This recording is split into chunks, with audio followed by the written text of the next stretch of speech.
Bom dia, na graça e na paz do Senhor Jesus, meus amados irmãos. Que a graça e a paz do Senhor esteja sobre as nossas vidas neste novo dia, sábado, 14 de setembro de 2024, e nós estamos voltando aqui para continuar a leitura de Josué.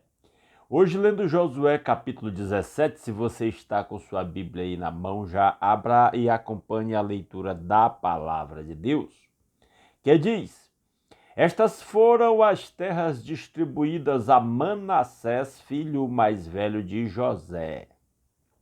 Continua o assunto da distribuição das terras. Detalhe: grande parte das terras já haviam sido conquistadas na guerra. O povo de Israel havia guerreado em Canaã e conquistado grande parte das terras, mas ainda havia muita terra para ser conquistada, ou seja, muita guerra a ser implementada. O que Josué fez? Designou os territórios de cada tribo, e agora cada tribo deveria conquistar o restante da própria terra, da própria herança que cada um recebeu, tá certo? E aqui nós estamos falando da herança da tribo de Manassés, que era filho de José. Os dois filhos de José, Efraim e Manassés, foram contados entre as tribos de Israel, um substituindo a tribo do próprio José e outro substituindo a tribo de Levi, que se tornou a tribo sacerdotal. Já temos explicado este assunto várias vezes. E ele continua dizendo: foram entregues a Maquir, filho mais velho de Manassés. Maquir, pai de Gileade, guerreiro valente, recebeu Gileade e Bazã. Isso aqui começa com a metade da tribo de Manassés que ficou do lado leste do Jordão, né? Do lado do nascente, do sol do outro lado do rio Jordão. E diz versículo 2, também foram dadas terras para os clãs dos outros filhos de Manassés: Abiezer, Eleque, Asriel, Siquém, Éfer e Semida. Esses são os filhos homens de Manassés, filho de José, de acordo com os seus clãs. Zelofeade, porém, filho de Éfer, neto de Gileade, bisneto de Maquir, trineto de Manassés, não teve nenhum filho, somente filhas, e estas filhas de Manassés já foram mencionadas lá, me parece que em Deuteronômio, eu acho que em Deuteronômio, esse fato de que ele só tinha filhas, e as filhas então vieram requerer, porque quem recebia a herança eram os filhos homens. E havia o problema de que, se elas se casassem com homens de outras tribos, a herança que era do pai delas, se caso elas recebessem, passaria para os seus esposos de outras tribos, né? Olha o final do versículo 3, seus nomes eram Maalá, Noa, Ogla, Milca e Tirza, 5 filhas de Zelofeade. Verso 4, elas foram ao sacerdote Eleazar, a Josué, filho de Num, e aos líderes e disseram: o Senhor ordenou a Moisés que nos desse uma herança entre os nossos parentes. Deus havia ordenado lá atrás, inclusive virou lei, que as filhas, não havendo filhos do sexo masculino, as filhas herdariam a herança do pai, com a condição de que se casassem com pessoas da mesma tribo, né, para que a herança não passasse para outra tribo. Josué deu-lhes então uma herança entre os irmãos de seu pai, de acordo com a ordem do Senhor. A tribo de Manassés recebeu 10 quinhões de terra, além de Gileade e Bazã, que ficam a leste do Jordão, nós já falamos isso. Pois tanto as filhas de Manassés como os filhos dele receberam herança. A terra de Gileade ficou para os outros descendentes de Manassés. O território de Manassés estendia-se desde Azer até Micmetá, a leste de Siquém. A fronteira ia dali para o sul, chegando até o povo que vivia em Tapua. As terras de Tapua eram de Manassés, mas a cidade de Tapua, na fronteira de Manassés, pertencia aos efraimitas. Depois a fronteira descia até o ribeiro de Caná, ao sul do ribeiro. Havia cidades pertencentes a Efraim que ficavam em meio às cidades de Manassés, mas a fronteira de Manassés ficava ao norte do ribeiro e terminava no mar. Então é interessante que do outro lado do Jordão, do lado do poente, eles receberam mais uma porção, porque só metade da tribo ficou do lado do nascente, mas detalhe é que essa porção era ao lado da tribo de Efraim, que era outra tribo pertencente a filho descendente de José, que era irmão do Manassés, né? E ali meio lado a lado e até algumas algumas cidades dentro da tribo um do outro, apesar da fronteira ao redor, né? Versículo 10. Do lado sul a terra pertencia a Efraim, do lado norte a Manassés. O território de Manassés chegava até o mar e alcançava Azer ao norte e Issacar ao leste. Outras tribos com os quais Manassés fazia fronteira. Versículo 11. Em Issacar e Azer, Manassés tinha também Bet-Sean e Ibleã, e as populações de Dor, Endor, Tanak e Megido, com os seus respectivos povoados. A terceira da lista, isto é, Dor, é Nafote.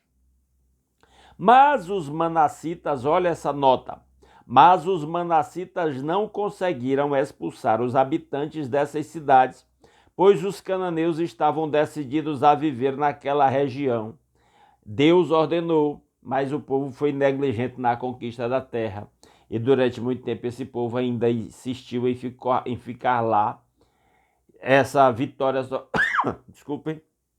Essa vitória só foi conquistada definitivamente no reinado de Davi. Verso 13.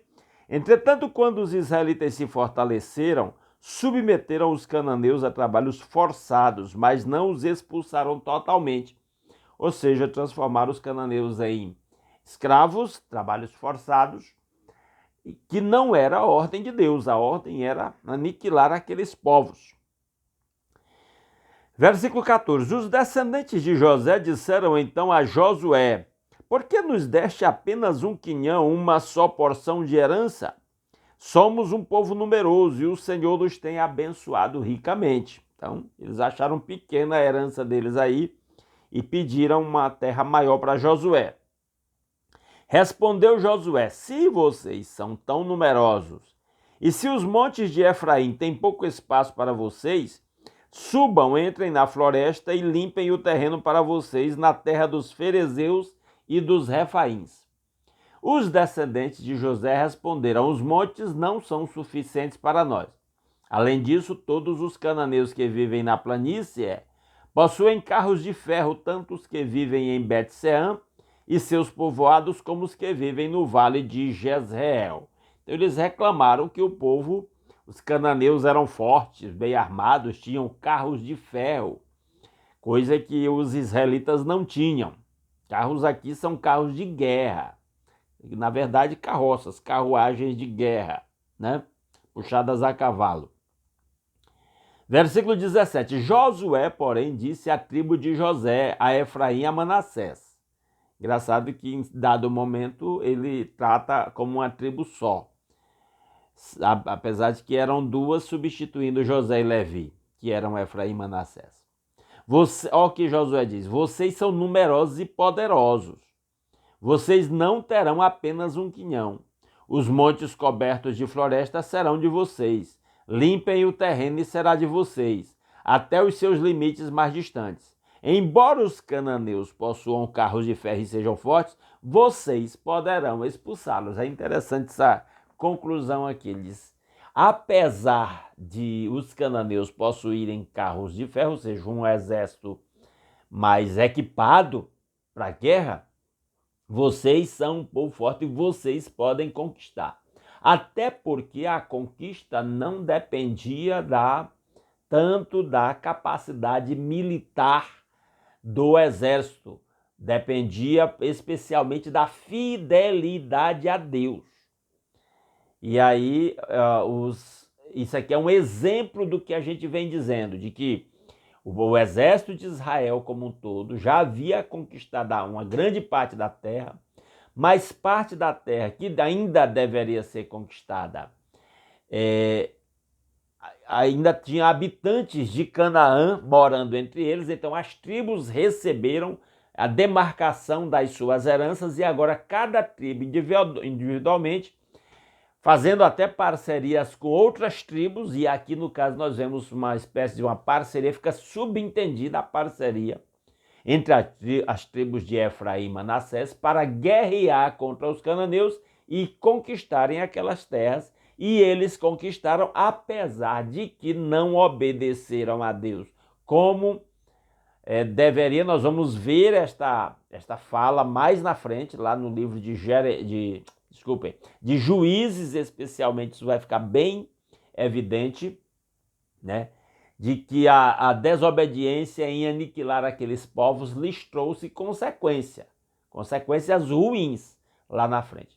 Mas, mesmo assim, eles submeteram esses povos a trabalhos forçados e, posteriormente, na época de Davi, foi quando realmente houve o domínio completo como Deus havia designado para que eles conquistassem toda a terra, né? Mas aqui também uma outra coisa que fica implícito para concluir essa leitura é: Deus está cumprindo a sua promessa. Apesar da infidelidade do povo, Deus está cumprindo a sua promessa e dando a cada tribo a sua herança, como Deus havia prometido. Que Ele mesmo aplique a sua palavra aos nossos corações. Amém? Se você gostou desse conteúdo, deixa um like nesse vídeo. Se não gostou, deixa um dislike.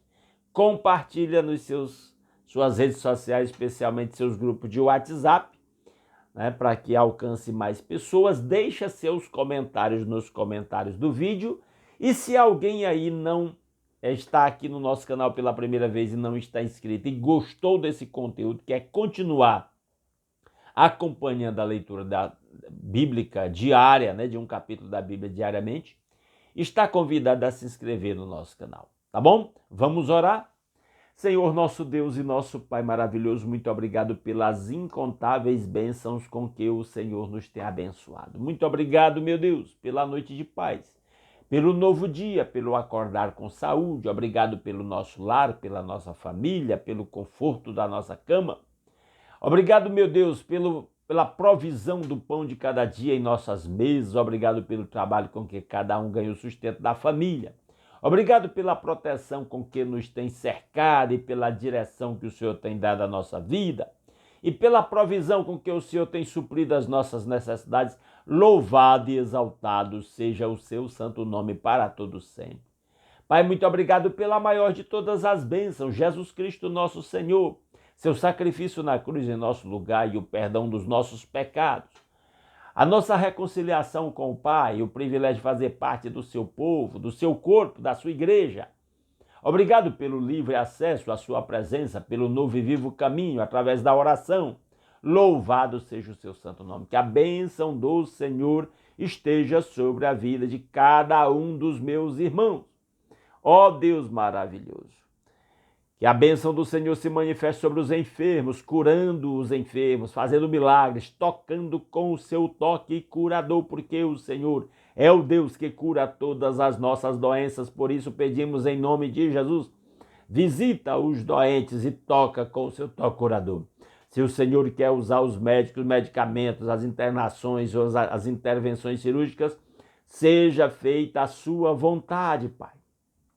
Mas opera a favor do seu povo. Que a bênção do Senhor esteja sobre os lares de cada um dos meus irmãos, que cada casa seja um templo de adoração ao Senhor. Que os frutos do Espírito Santo estejam presentes no relacionamento dos casais, nos relacionamentos entre irmãos, nos relacionamentos entre pais e filhos. Amor, alegria, paz, paciência, delicadeza, bondade, fidelidade, mansidão, domínio próprio. Para que nossos lares sejam lugares de paz, de amor, de alegria, de estabilidade, de segurança, de crescimento para todos os membros da família, meu Pai, em nome de Jesus. Que a bênção do Senhor esteja sobre o trabalho de cada um dos meus irmãos, fazendo prosperar, em nome de Jesus. Ó Deus, dê sabedoria a cada um para administrar os recursos que o Senhor tem confiado aos seus servos. Ó Deus, abre portas de oportunidade de trabalho para quem está desempregado. Ó Deus maravilhoso, dê soluções financeiras para quem está endividado. Para que o seu povo viva em abundância, em liberdade e em liberalidade no seu reino. Ó Pai maravilhoso, que a bênção do Senhor esteja sobre as nossas igrejas locais, sobre cada congregação individualmente. Meu Pai, sobre os pastores e líderes das suas igrejas. Levanta homens segundo o seu coração, que apacenta o seu rebanho com prudência e inteligência para aquelas igrejas que estão sem uma liderança pastoral. Em nome de Jesus, levanta vocacionados. Aviva a obra missionária, meu Pai. Seja com os missionários que estão em lugares onde é proibido pregar o evangelho, onde eles correm risco de serem presos, perseguidos, até expulsos do país ou até mortos, meu Deus. Em nome de Jesus, faça milagres a favor do seu povo. Faça prosperar a sua obra. Ó Deus, cada um veja o resultado do seu trabalho e se alegre com isso, para a honra, glória e louvor do seu santo nome. Ó Deus, que o seu povo que se chama pelo seu nome se humilhe, ore e busque a sua face e se converta dos seus maus caminhos, para que o Senhor ouça do céu, perdoe o nosso pecado e sare a nossa terra. Ó Pai maravilhoso, que a bênção do Senhor esteja sobre o seu povo nesse dia, para que possamos levar a bênção do Senhor por onde nós formos, compartilhando o evangelho com cada pessoa que cruzar o nosso caminho, para que em tudo o nome do Senhor seja glorificado por nosso intermédio. É a nossa petição que fazemos agradecidos, em nome de Jesus. Amém. Aleluia. Meus amados irmãos, mais uma vez, muito obrigado pela sua companhia. Esperamos que esta leitura tenha sido muito edificante para você. Se Deus quiser, amanhã às 5h30 da manhã estaremos aqui de volta, continuando a leitura da Palavra de Deus. Fiquem todos na graça e na paz do Senhor Jesus e um grande abraço a todos os meus irmãos.